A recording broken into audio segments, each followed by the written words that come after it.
Iran ज़मीन से uranium कैसे निकाल रहा है?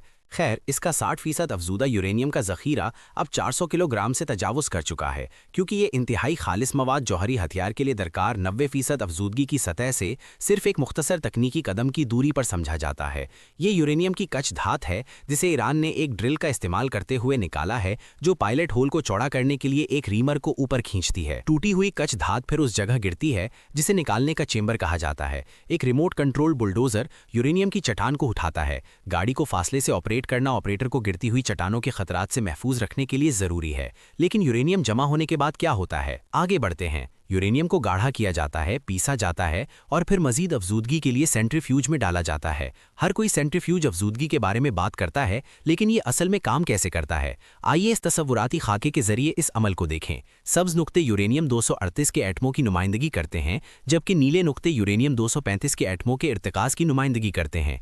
कुदरती यूरेनियम एटमी सतह पर कैसा लगता है? ये पहली खेप कुदरती यूरेनियम है जिसमें सिर्फ 0.7% यूरेनियम 235 होता है। इस तस्वीर में हम 5% कम अफजूदा यूरेनियम देखते हैं, जो तजारती न्यूक्लियर पावर प्लांट्स के लिए इस्तेमाल होने वाला मयार है। और हथियारों के लिए इस्तेमाल होने वाले मवाद का क्या होगा? आखिर में हमारे पास वेपन ग्रेड हथियार बनाने के काबिल यूरेनियम है, जिसमें 90% यूरेनियम 235 होता है। जैसा कि आप देख सकते हैं, तकरीबन तमाम यूरेनियम 238 को हटा दिया गया है और इसकी जगह नीले यूरेनियम 235 के एटमों ने ले ली है। आइए दिखाते हैं कि इसे इंतहाई आसान एनिमेशन के जरिए कैसे निकाला जाता है। सेंट्रीफ्यूज एक आला दर्जे की ट्यूब पर मुश्तमिल होता है, जिसके निचले हिस्से में घूमने वाली मोटर और ऊपर एक फीडिंग ट्यूब होती है। यूरेनियम को गैस की शक्ल में सेंट्रीफ्यूज पर डाला जाता है, जिसे यूरेनियम हेक्साफ्लोराइड कहते हैं। जैसे ही मोटर तेज रफ्तारी से घूमती है, भारी यूरेनियम 238 को सेंट्रीफ्यूगल फोर्स का इस्तेमाल करते हुए हल्के यूरेनियम 235 से अलग कर दिया जाता है। यूरेनियम 235 ऊपर तैरता है और सेंट्रीफ्यूज के इस हिस्से में जमा हो जाता है, जबकि भारी यूरेनियम 238 सब्ज रंग में सेंट्रीफ्यूज के निचले हिस्से में गिल जाता है और अफजूदगी का अमल मुकम्मल हो जाता है। अगर न्यूक्लियर अफजूदगी 90% खालिस हो और इसे सलाखों में कंप्रेस किया जाए तो ये इस तरह काम कर सकता है। और सबसे अहम हिस्सा यूरेनियम 235 के खोखले प्रोजेक्टाइल रिंग्स हैं। इसका वजन तकरीबन 84 पाउंड या 38.4 किलोग्राम है, जबकि सामने की तरफ यूरेनियम टारगेट रिंग्स हैं, जिनका वजन तकरीबन 56.2 पाउंड या 25.6 किलोग्राम है। गौर से नोट करें, क्योंकि ये समझना बहुत जरूरी है। प्रोजेक्टाइल रिंग स्लग्स खोखले होते हैं और टारगेट रिंग्स के दाखिल होने के लिए बनाए गए हैं। ये 3 इलेक्ट्रिक गन प्राइमर हैं। प्राइमर वो आला है जो प्रोपेलेंट के दहन को शुरू करने का जिम्मेदार है, जो यहाँ वाक़े है, जिसे कॉर्डाइट या रवायती चार्ज भी कहा जाता है, जो इस प्रोजेक्टाइल को धमाके खेज कुव्वत से धकेलेगा। ये तमाम मैकेनिज्म और पुर्जे 6.5 इंच या 170 मिलीमीटर की हमवार बोर वाली बंदूक नली में बंद हैं। सामने की तरफ बढ़ते हुए ये असर जज्ब करने वाला एनविल है। इसके बिल्कुल ऊपर टंगस्टन कार्बाइड प्लग है। ये 4 पोलोनियम इनिशिएटर्स हैं जो टंगस्टन कार्बाइड पर रखे गए हैं। इन्हें ये यकीनी बनाने के लिए रखा गया है कि जब इसे गिराया जाए और फ़ाल किया जाए तो न्यूक्लियर जंजीरी रद्द अमल हो। आइए इन एनिमेशंस के जरिए इसे आसान बनाते हैं। एक बार जब सही ऊंचाई महसूस कर ली जाती है तो फायरिंग स्विच एक्टिव हो जाता है। 3 नेवी गन प्राइमर चार्ज को जलाते हैं, जो 4 सिल्क पाउडर बैग्स पर मुश्तमिल होता है, जिनमें से हर एक में 2 पाउंड या 0.9 किलोग्राम कॉर्डाइट होता है। यूरेनियम प्रोजेक्टाइल 300 मीटर प्रति सेकंड की रफ्तार से लॉन्च होता है। इस मौके पर टंगस्टन कार्बाइड पर रखे गए 4 पोलोनियम इनिशिएटर्स न्यूक्लियर फिशन के रद्द अमल का आगाज करते हैं। मिली सेकेंड्स में एक धमाका होगा जो इमारतों को नुकसान पहुंचाएगा और हजारों लोगों को मार देगा। 3 अहम अफजूदगी प्लांट्स की तरफ वापस चलते हैं, यानी फोर्दो, नतंस और इस्फहान। ईरान ने अपनी एटमिन इंसालिसों पर अमरीकी फ़िज़ाई हमलों से पहले खुफिया तौर पर अपने 400 किलोग्राम 60% अफजूदा यूरेनियम के ज़ख़ीरे को नामालूम मकाम पर मुंतकिल कर दिया। फोर्दो में ट्रकों की गैर मामूली सरगर्मी। हमलों से पहले के दिनों में सैटेलाइट तस्वीरों में 16 कार्गो ट्रकों का एक काफिला फोर्दो फ्यूल एनरिचमेंट प्लांट के मदखली रास्ते की तरफ जाने वाली मेन सड़क पर खड़ा दिखाई दिया। ये इंतहाई गैर मामूली था, क्योंकि गाड़ियों की इस कदर बड़ी सरगर्मी पहले नहीं देखी गई थी, जो हसास मवाद को मुंतकिल करने की तैयारियों की निशानदही करता है। अगले दिन ज़्यादातर ट्रक साइट से गायब हो गए थे, जबकि कुछ सुरंग के मदखली रास्ते से तकरीबन 1 किलोमीटर दूर देखे गए थे। इस नकलो हरकत का पैमाना और वक्त अहम असासों मुमकिना तौर पर अफजूदा यूरेनियम को हटाने की मजबूत निशानदही करता है। सुरंग सील करने का ऑपरेशन। इजाफी सैटेलाइट तस्वीरों में ट्रक और बुलडोजर मेन सुरंग के मदखली रास्तों के करीब पोजीशन में दिखाई देते हैं।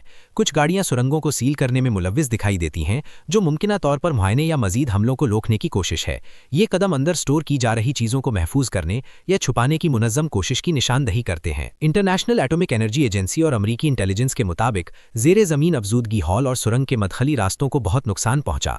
मुबैना तौर पर फ़िज़ाई हमले की तवक्को में कुछ सुरंगों को गिरा दिया गया या वापस भर दिया गया। ज़मीन के ऊपर का इंफ्रास्ट्रक्चर, जिसमें पावर सिस्टम्स और यूरेनियम की तरबील और मेटल पैदा करने से मुंसलिक तनसीबात शामिल हैं, बुरी तरह नुकसान पहुंचा या तबाह हो गया। अमरीकी सेंट्रल कमांड की इब्तिदाई जंगी नुकसान के तखमीनों की बुनियाद पर अमरीकी डिफेंस इंटेलिजेंस एजेंसी की लीक होने वाली रिपोर्टों ने इन नताइज की सदाकत की तस्दीक की। ताहम तज्जियों में यह भी नोट किया गया है कि इन हमलों ने ईरान के एटमी प्रोग्राम के बुनियादी अज्जा को ख़त्म नहीं किया। ज़्यादातर सेंट्रीफ्यूजेज और अफजूदा यूरेनियम के ज़खायर सुरक्षित रहे। नतीजतन DIA का अंदाज़ा है कि अगरचे ईरान के एटमी अज़ाइम में ताख़ीर हुई है तो उन्हें सिर्फ चंद महीनों का धक्का लगा है, ख़त्म नहीं हुए हैं। लेकिन आइए उन पुख्ता ममानी के बारे में जानने की कोशिश करते हैं जहां उन्होंने इन न्यूक्लियर सेंट्रीफ्यूजेस को छुपाया है। शवाहिद और माहिरीन का तज्जिया बताता है कि ईरान ने जौहरी मवाद फोर्दो से कई मुमकिना मकामात पर मुंतकिल किया हो सकता है। एक मुमकिना ऑप्शन इस्फहान न्यूक्लियर कॉम्प्लेक्स जैसी साइट्स में ज़ेरे ज़मीन सुरंग नेटवर्क है, जो मुबैना तौर पर हालिया फ़िज़ाई हमलों के बाद बरकरार रहा। नतंस अपनी ज़ेरे ज़मीन तामीर की तारीख के साथ कुछ मवाद को महफूज कर सकता है। इस्फहान और नतंस जैसी बड़ी एटमिन इंसालिसों में जुज़वी नुकसान के बाद भी ऐसा मवाद ज़ख़ीरा करने की सलाहियत मौजूद है।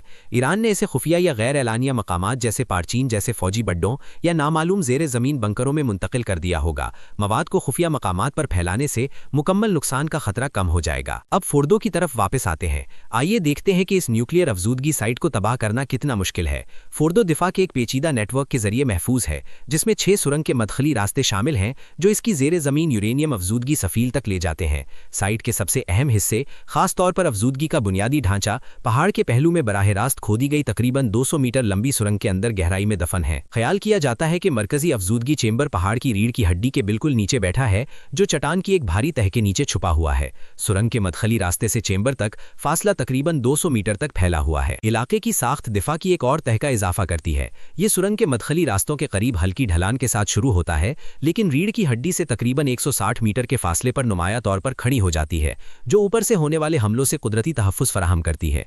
और यहाँ ये और भी मुश्किल हो जाता है। अगर अफजूदगी चेंबर सुरंग के मदखली रास्तों की बुलंदी पर बैठा है तो ये तकरीबन 25 डिग्री के तंग ऊर्ध्वाधर जावियों से करीब आने पर 40 मीटर ठोस चट्टान से महफूज है। बिराह रास्त ऊपर से गिराया गया बम या 40 डिग्री ऑफ एक्सिस जाविये पर भी, जैसा कि सबसोनिक B-2 बम्बारर से उच्च इत्तेदाल के हमले के लिए मामूल होगा, को अपने हदफ तक पहुंचने के लिए 40 मीटर या इससे ज्यादा घने पहाड़ी चट्टान को तोड़ने की जरूरत होगी। इस पर काबू पाने के लिए अमेरिका ने 6 B-2 स्पिरिट बम्बारों का तैनात किया, जिनमें से हर एक GBU-57 मैसिव ऑर्डिनेंस पेनिट्रेटर्स यानी GBU-57 से लैस थे, जो फोर्दो जैसे सख्त अदाफ के लिए डिजाइन किए गए हैं। इन हमलों ने सुरंग के नेटवर्क और ज़ेरे ज़मीन अफजूदगी हॉल्स के बिल्कुल ऊपर पहाड़ी सिलसिले को निशाना बनाया, जिसका मकसद मजबूत तहों में घुस जाना और ईरान के एटमी ऑपरेशंस में खलल डालना था। B-2s ने तकरीबन 6 मालूम सुरंग मदखली रास्तों को भी निशाना बनाया। हमले के बाद सैटेलाइट तस्वीरों और हथियार के माहिरीन के तज्जियों ने इस बात की तस्दीक की कि 4 मालूम मदखली रास्तों में से कम 3 को नुमाया नुकसान पहुंचा।